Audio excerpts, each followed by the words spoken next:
창세기 6장.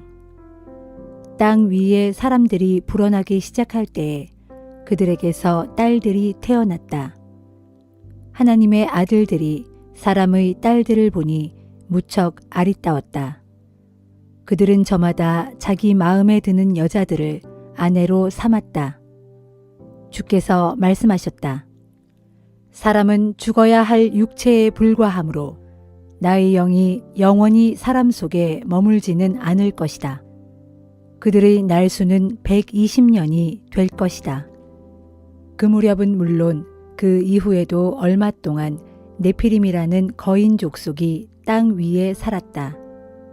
네피림은 하나님의 아들들과 사람의 딸들 사이에서 태어난 자들로서 옛날에 이름을 떨쳤던 용사들이었다. 주께서는 사람의 죄악이 세상에 가득 찬 것을 보셨다. 사람이 마음속으로 생각하는 것들은 항상 악한 것들 뿐이었다. 주께서 땅 위에 사람을 지으신 것을 후회하시며 마음 아파하셨다. 주께서 말씀하셨다. 내가 창조한 사람이지만 땅 위에서 쓸어버려야겠다. 사람뿐만 아니라 집짐승과 길짐승과 날짐승까지도 모조리 쓸어버려야겠다.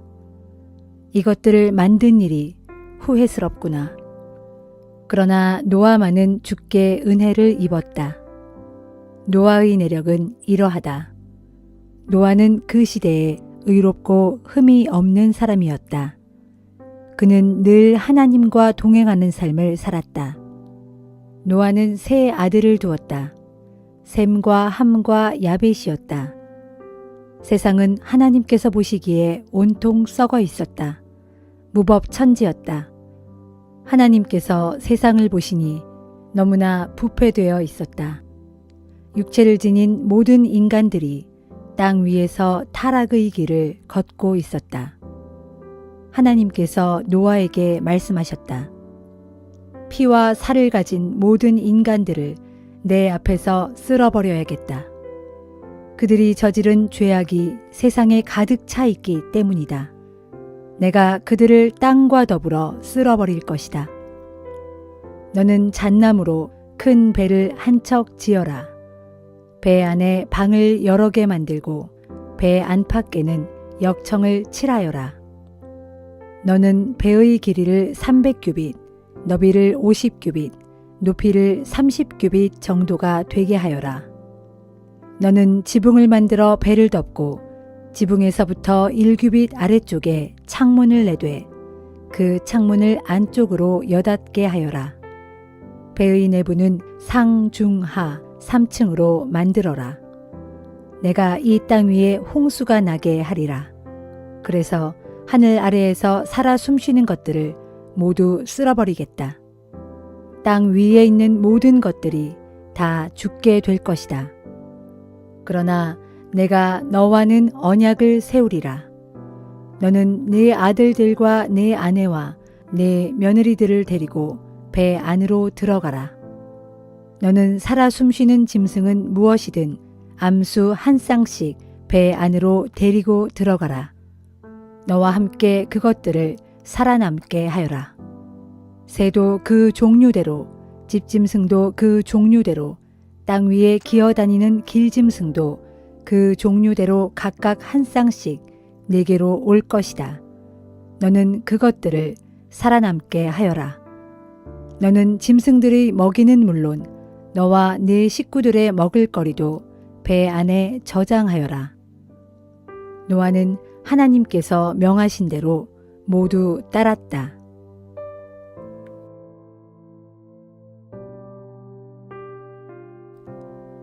마태복음 6장. 남들에게 보이려고 선행을 베풀어서는 안 됩니다. 그렇게 하면 하늘에 계신 아버지께 아무런 상도 받을 수 없습니다. 가난한 사람에게 자선을 베풀 때는 위선자들처럼 하지 마십시오. 위선자들은 회당과 거리에서 나팔을 불면서 자신들의 자선 행위를 크게 자랑합니다. 내가 진정으로 여러분에게 말합니다. 그런 사람들은 자기가 받을 상을 이미 다 받았습니다. 그러므로 당신이 친절을 베풀 때는 남의 눈에 띄지 않도록 하십시오. 심지어 오른손이 하는 일을 왼손조차도 모르게끔 하십시오. 그렇게 해서 당신의 자선 행위를 아무도 모르게 고이 숨겨두십시오. 그리하면 남모르게 숨어서 모든 것을 지켜보고 계시는 여러분의 아버지께서 당신에게 다 갚아주실 것입니다. 여러분이 기도할 때는 경건한 척하는 위선자들처럼 하지 마십시오. 그들은 남들에게 보이고 싶어서 큰 길이나 회당에서 기도하기를 무척 좋아합니다. 내가 진정으로 여러분에게 말합니다. 그들은 이미 자기가 받을 상을 다 받았습니다. 그러므로 당신은 혼자 골방에 들어가서 문을 닫고 아버지께 기도하십시오.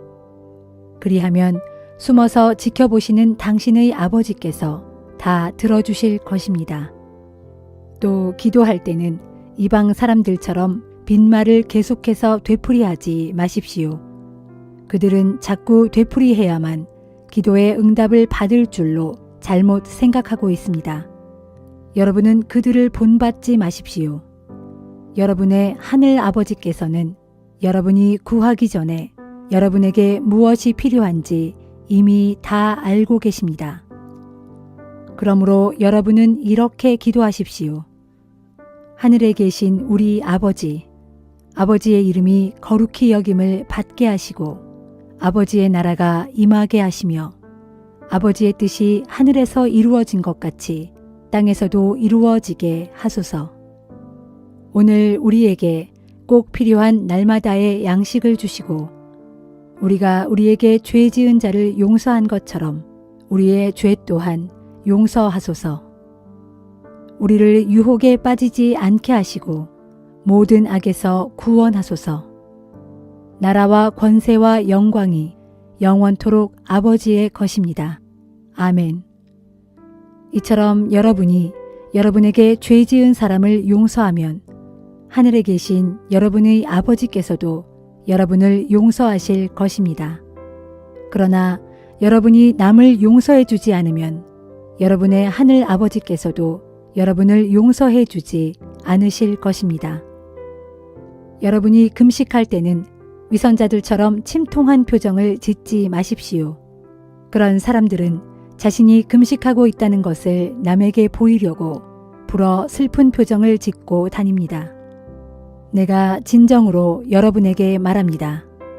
그들은 이미 자기가 받을 상을 다 받았습니다. 여러분이 금식할 때는 얼굴을 깨끗이 씻고 머리에 기름을 바르고 좋은 옷을 입으십시오. 그리하여 보이지 않는 데 계시는 당신의 하늘 아버지 외에는 아무도 알지 못하게 하십시오. 그리하면 은밀한 가운데 보시는 당신의 하늘 아버지께서 여러분에게 다 갚아주실 것입니다. 여러분은 땅 위에 재물을 쌓아두지 마십시오. 이 땅에서는 좀이 먹어 없어지거나 도둑을 맞기 쉽습니다. 그러므로 여러분의 재물을 하늘에 쌓아두십시오. 거기에서는 좀이 먹거나 녹이 슬어 못쓰게 되는 일이 없고 도둑이 훔쳐갈 염려도 전혀 없습니다. 여러분의 재물이 있는 그곳에 여러분의 마음도 역시 있습니다. 눈은 몸의 등불입니다. 그러므로 당신의 눈이 좋으면 당신의 온몸이 밝을 것이고 눈이 나쁘면 어둠 속에서 헤매게 될 것입니다. 그 어둠을 어찌 다 말할 수 있겠습니까? 아무도 두 주인을 동시에 섬길 수 없습니다. 한쪽을 사랑하면 다른 한쪽을 미워하게 되고 한쪽을 소중히 여기면 다른 한쪽은 무시하게 됩니다. 이처럼 여러분은 하나님과 재물을 동시에 섬길 수 없습니다. 내가 진정으로 여러분에게 말합니다. 먹을 것, 마실 것, 입을 것에 대해 염려하지 마십시오. 생명이 음식보다 더욱 소중하지 않습니까? 몸이 옷보다 더욱 중요하지 않습니까? 눈을 들어 공중의 새들을 보십시오. 새들은 씨를 뿌리거나 거두어 들이거나 양식을 곳간에 모아들이지도 않습니다. 그럴지라도 하늘에 계신 여러분의 아버지께서 다 먹이십니다. 여러분은 새들보다 훨씬 귀한 존재들이 아닙니까? 걱정한다고 해서 여러분의 목숨이 한순간인들 연장되는 법이 있단 말입니까? 여러분은 또 어찌하여 입을 것을 걱정하고 있습니까? 들의 백합화를 보십시오. 백합화는 길쌈도 하지 않고 아무런 수고도 하지 않습니다. 그러나 온갖 영화를 누린 솔로몬 왕조차도 그 꽃만큼 화려하게 차려입지 못했습니다. 믿음이 적은 자들이여, 오늘 피었다가 내일 아궁이에 던져질 들꽃조차도 하나님께서 이렇게 잘 돌보아 주시거늘 하물며 여러분들이야 오죽 잘 돌보아 주시지 않겠습니까? 그러므로 먹을 것, 마실 것, 입을 것을 놓고 걱정하거나 염려하지 마십시오. 이방 사람들처럼 왜 그런 것들에 여러분의 마음을 쏟습니까? 하늘에 계신 여러분의 아버지께서는 여러분에게 무엇이 필요한지 너무나도 잘 알고 계십니다. 여러분은 무엇보다 먼저 하나님의 나라와 하나님의 의를 추구하십시오. 그리하면 이 모든 것들을 여러분에게 덤으로 더해 주실 것입니다. 그러므로 여러분은 내일 일을 오늘 걱정하지 마십시오. 내일 일은 내일에 맡겨둘 것이요. 오늘의 괴로움은 그 날에 겪는 것으로 충분합니다.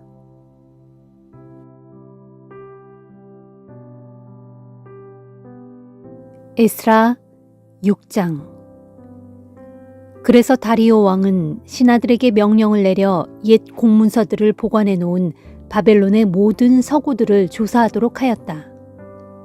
그때의 메데 지방의 앙메다 별궁에서 두루마리 문서가 하나 발견되었는데 거기에는 다음과 같은 내용이 기록되어 있었다. 고레스 왕 1년, 왕께서는 칙령을 내려 예루살렘에 하나님의 성전을 재건하라고 허락하셨다. 칙령의 내용은 이러했다. 희생 제사를 드릴 수 있도록 하나님의 성전을 재건하여라. 기초를 튼튼히 다지고 높이 60규빗과 너비 60규빗 되도록 건물을 짓되 큰 돌로 3층을 쌓은 다음 그 위에 나무로 1층을 쌓아라. 모든 건축 비용은 국고에서 충당하도록 하여라. 그리고 옛적 느부갓네살 왕이 예루살렘 성전에서 빼앗아 와서 바벨론 신전에 들여놓았던 금그릇과 은그릇을 유다 백성들에게 다시 돌려주어 그들로 그것들을 예루살렘 성전으로 가져가게 해서 성전 안의 본래 있던 자리에 두게 하여라. 그래서 다리오 왕은 고레스 왕의 문서를 근거로 다음과 같은 회답을 써보냈다. 유프라테스강 서편의 지방 총독 다뜨네와 부관 스달보스네 및 총독부의 관리 전원과 그 지방의 관리들은 유다 백성들의 건축공사 지역에서 떠나도록 하라. 그대들은 더 이상 하나님의 성전을 짓는 일을 방해하지 말고 유다 총독과 그 백성의 장로들이 하나님의 성전을 옛터에 다시 짓게 그대로 두어라. 그러므로 이제 내가 다시금 칙령을 내리노니 그대들은 하나님의 성전을 짓는 유다 백성의 장로들을 돕도록 하여라. 곧 성전 재건 공사에 드는 비용은 전액 국고에서 지출되는 것으로 할 테니 유프라테스강 서쪽 지방에서 거둔 세금에서 그 비용을 차질 없이 지불해 주어서 성전 공사가 중단되는 일이 없도록 하여라. 또 성전 공사와 관련해서 필요한 것들은 무엇이든지 기꺼이 제공해 주도록 하여라. 하늘의 하나님께 번제물로 바치는 수송아지와 순양과 어린 양도 공급해 주고 제사장들이 요청하는 대로 제물을 바치는 해에 날마다 필요로 하는 밀가루와 소금과 포도주와 기름도 빠뜨리지 말고 넉넉하게 공급해 주어라. 그리하여 그들로 하늘의 하나님께서 기쁘게 받으실 제물을 마음껏 바치게 하고 이 나라의 왕과 왕자들이 잘 되도록 기도하게 하여라. 내가 엄히 명령을 내리노니 누구든지 위에서 말한 나의 명령을 어기면 그 자의 집 대들보를 빼어내어 세워놓고 그 기둥에다 그를 못 박아 처형시킬 것이고 그 자의 집은 폐허더미로 만들어버릴 것이다. 만일 어떤 왕이나 민족이 나의 이 명령을 무시하고 예루살렘 성전을 파괴한다면 그 성전에 이름을 두신 하나님께서 그런 자들을 멸망시킬 것이다. 나 다리오가 이처럼 명령을 내리니 그대들은 지체 없이 실행하도록 하라. 다리오 왕의 칙령이 내리자 유프라티스강 서쪽의 총독 다뜨네와 그의 부관 스달보스네 및 총독부의 관리들은 모두 왕의 명령을 신속하게 수행하였다. 이에 유다 백성들은 안심하고 성전 재건 공사를 계속할 수 있었고 예언자 학개와 스가랴는 공사가 잘 진척되도록 유다 사람들을 힘차게 격려했다. 이리하여 바벨론 땅에서 돌아온 유다 사람들은 이스라엘의 하나님의 명령에 따라 또 페르시아 왕 고레스와 다리오와 아닥사스다의 칙령에 따라 드디어 성전을 완공하였다. 성전이 완공된 날은 다리오 왕 6년 아달 월 3일이었다. 성전이 완공되자 온 이스라엘 백성들과 제사장들과 레위 사람들과 바벨론 땅의 포로 생활에서 돌아온 모든 사람들이 크게 기뻐하며 성전 봉헌식을 올렸다. 그들이 성전을 봉헌하면서 주께 바친 제물은 수소 100마리, 순양 200마리, 어린 양 400마리였다. 그리고 온 이스라엘을 위한 속죄 제물로서 이스라엘의 지파수에 따라 순염소 12마리를 바쳤다. 그런 다음에 그들은 모세의 율법책에 규정된 대로 성전에서 일할 사람들을 정했다. 제사장들을 각 반별을 편성하고 레위 사람들도 각 조별로 편성해서 예루살렘에서 하나님의 성전을 섬기게 하였다. 이듬해 첫째 달 14일에 바벨론 땅에 포로로 잡혀갔다가 고국으로 돌아온 사람들은 유월절을 지켰다. 모든 제사장들과 레위 사람들은 몸을 정결하게 하고 유월절 준비를 했다. 레위 사람들은 포로 생활에서 돌아온 모든 사람들과 자기 형제들인 제사장들과 또 자기 자신들을 위해 유월절 양을 잡았다. 그리하여 포로로 잡혀갔다가 고국으로 돌아온 이스라엘 사람들은 물론이고 그 땅에 살던 이방 사람들일지라도 이방의 부정한 관습을 버리고 스스로를 구별하여 이스라엘의 하나님을 섬기기로 작정한 사람들은 모두 함께 유월절 음식을 먹었다. 유월절 음식을 먹은 후에 또 그들은 다 함께 7일 동안 무교병, 곧 누룩을 넣지 않은 빵을 먹으며 기쁘게 무교절을 지켰다. 그들은 주께서 페르시아 왕 다리오의 마음을 움직이셔서 자신들이 이스라엘의 하나님의 집을 건축하는 데 많은 도움을 주도록 하셨기 때문에 그로 인해 크게 즐거워하고 기뻐하였다.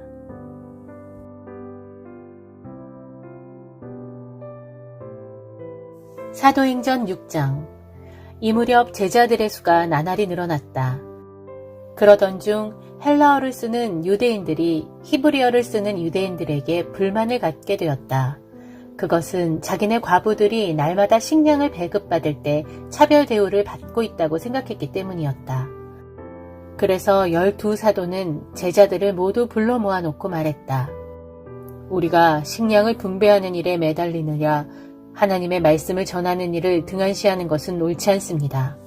형제 여러분, 그러니 여러분 중에서 지혜롭고 또 성령이 충만한 인물로 알려진 7사람을 뽑도록 하십시오. 그러면 그런 일은 그 사람들에게 맡기고 우리는 기도하고 말씀 전하는 일에 전념할 수 있을 것입니다. 모두가 이 제안을 기쁘게 받아들였다. 그래서 신자들은 믿음과 성령이 충만한 7사람을 뽑았다. 그들은 스데반을 비롯하여 빌립, 브로고로, 니가노르, 디몬, 바베나 그리고 안디옥 출신의 이방 사람으로서 유대교로 개종한 니골라였다. 신자들이 이 7사람들을 사도들에게 데리고 나오자 사도들은 그들을 위해 기도하고 손을 얹어 축복하였다. 그리하여 하나님의 말씀이 계속 널리 퍼져나갔다. 특히 예루살렘에서는 제자들의 수요가 급격히 늘어났고 유대인 제사장들 가운데에서도 믿음을 갖게 된 자들이 많아졌다. 7 집사 가운데 하나인 스데반은 특히 하나님의 은혜와 능력이 충만하여 사람들 앞에서 기적과 놀라운 일들을 많이 행했다. 하지만 구레네, 알렉산드리아, 길리기아 지방 및 아시아 등지에서 온 유대 사람들로 구성된 이른바 자유인의 해당에 속하는 사람들이 스데반에게 반발하여 논쟁을 걸어왔다. 그러나 그들은 지혜와 성령의 도우심으로 말하는 스데반을 도무지 당해낼 수 없었다. 그러자 그들은 몰래 몇몇 사람들을 선동하고 매수하여 우리는 스데반이 모세와 하나님을 모독하는 말을 들었다 라고 말하게 했다. 또한 그들은 백성들과 장로들과 율법 교사들을 부추겨 다 함께 스데반에게로 몰려가서 그를 붙잡아 공회로 끌고 갔다. 그리고 그들은 거짓 증인들까지 동원하여 스데반을 거슬러 증언하게 했다. 이 사람은 계속해서 이 거룩한 성전과 율법에 어긋나는 말만 하고 다닙니다. 우리는 이 사람이 나사렛 예수가 이 성전을 헐어버리고 또 대대로 내려온 모세의 율법도 모조리 바꿀 것이라고 말하는 것을 들었소. 그때 공회에 앉아있던 사람들 모두가 일제히 스데반을 주목하여 쳐다보니 스데반의 얼굴은 천사의 얼굴처럼 환하게 빛나고 있었다.